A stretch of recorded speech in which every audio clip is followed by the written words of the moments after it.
Hi, it's Devora with Equator Coffees, and we are brewing on automatic drip brewers today. Now, with an automatic brewer, you can still manipulate the 5 basic variables of brewing. These are coffee to water ratio, water quality, water temperature, turbulence, and time. So, coffee to water ratio. You want to be brewing something that tastes right for you.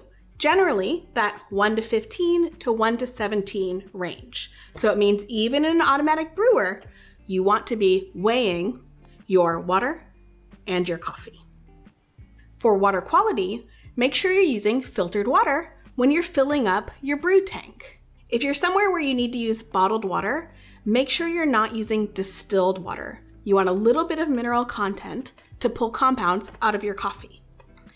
Water temperature is a variable where these brewers really used to underperform, right? If you are somewhere at a hotel or Airbnb where you're using kind of a lower end coffee brewer and you bring your good coffee and you grind it fresh and you're still getting subpar coffee, it's a little sour, that's probably because the brewer you're using isn't getting the water hot enough.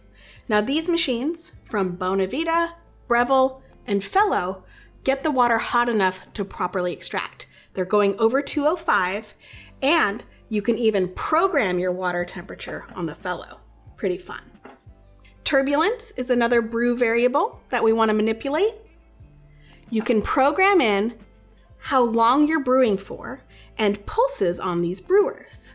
They also have a nice shower head, so you're evenly distributing water and agitating the grounds bed a little bit as you brew. Any of these brewers will make pretty good coffee if you just push the button, let them do their thing. But where they really shine is digging into the programming.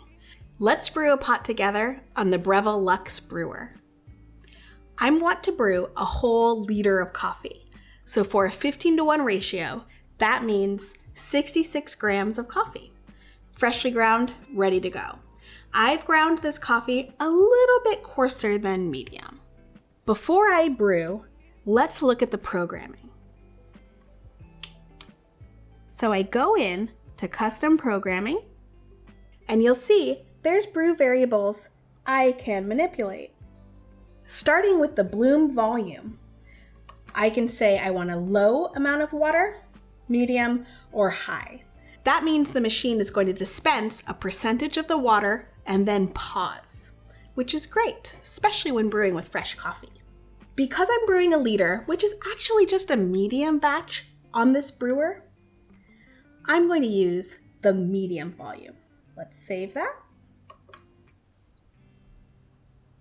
For time, I like a bit of a longer bloom, so 30 seconds feels a little short to me.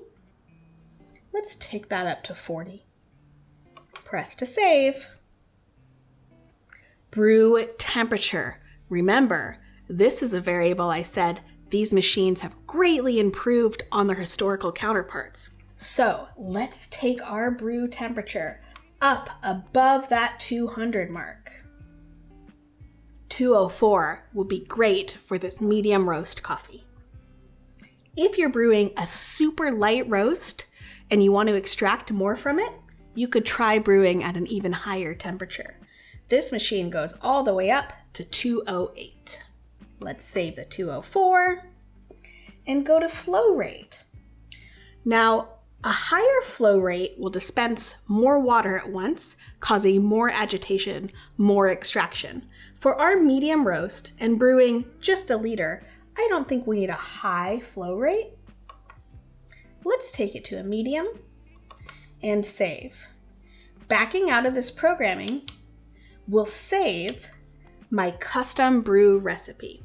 This is great because I can walk up to this brewer in the morning, try to make coffee before I've had my coffee, and just push a button. It'll remember my brew recipe. Now to brew my liter of coffee, I have a few choices of baskets. That's a nice thing about most of these brewers is they come with choices for how much coffee you're going to brew. If I'm only brewing a cup or two, I'll use my cone basket with a flat bottom cone filter. This way I have a nice depth of brew bed and I can brew under a liter mark, just a cup or two. If I want to brew a lot of coffee, a flat bottom, wider basket works really well. So my depth of grounds is not too deep. I have a mesh included with this Breville Luxe brewer, which is a nice filter to use, right? You'll never have to run to the store to replace it, and you get a pretty clean cup. If you don't like tasting oils in your coffee, use a paper filter. Simply put it down in the brew basket and add your coffee. Of course, I'm using fresh ground, fresh roasted coffee. Even with a pretty big batch like this, you'll notice the difference between fresh ground coffee and pre-ground. Now I'm adding a liter of water. You can weigh your water if you want to. A liter will be 1,000 grams, or you can use the volumetrics on the side of the water chamber. A liter is 33 ounces. Make sure your carafe is in place. There is a stopper under your funnel, but you really want to make sure your basket's there because you will overflow your brew. Now all I do is push a button. This machine is going to brew excellent coffee for me. Thanks, robot friend. Now with my custom brew, remember, it's dispensing some water for a bloom and then pausing. So I can watch it as it brews, or I can go make my breakfast. I can tell the machine has dispensed water with its shower head and now is pausing to allow my bloom time. If you're brewing on a machine that's not as programmable, play with the brewing variables you can control, like your coffee to water ratio. Make sure you're using enough coffee. Grind it fresh will give you more flavorful results. If you're using a machine that you think is dispensing cooler water, you can grind a little finer to try to compensate for that lower extraction. It might still be a little sour, but at least you'll be extracting more. This machine comes with a pretty good brew recipe already programmed in, so you can plug it in, push the button, and go. But if you want to get a little geeky, dig into that customization menu. It's pretty fun. If you want to get super geeky, the fellow brewer will talk to your phone via an app, and you can play with all the different variables. Both machines have good online communities where people are sharing recipes, tips and tricks, and you can really dial in the minutia of brewing a light roast versus dark roast, small brew basket versus a large flat bottom one. It's great that these machines are now as programmable as the commercial ones we use in our cafes. I love how customizable these machines are, but the thing I love the most is walking up to it, pushing the button, getting delicious coffee without having to think about it. I'll geek out on my third, fourth cup of coffee when I'm making a pour over. I like that this brewer takes its time dispensing water. It can seem like we want to brew coffee quickly, but if you're just dumping all the water in at once, you're going to under-extract your coffee. So most new brewers now are pausing between pulsing water on. Beep means it's done.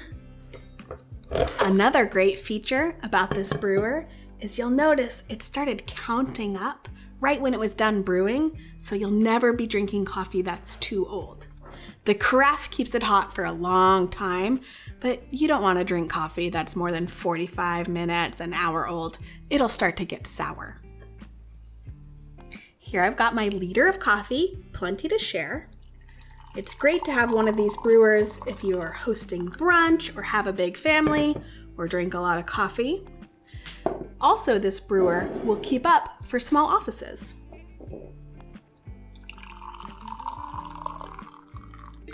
I've still got half a pot left. Cheers.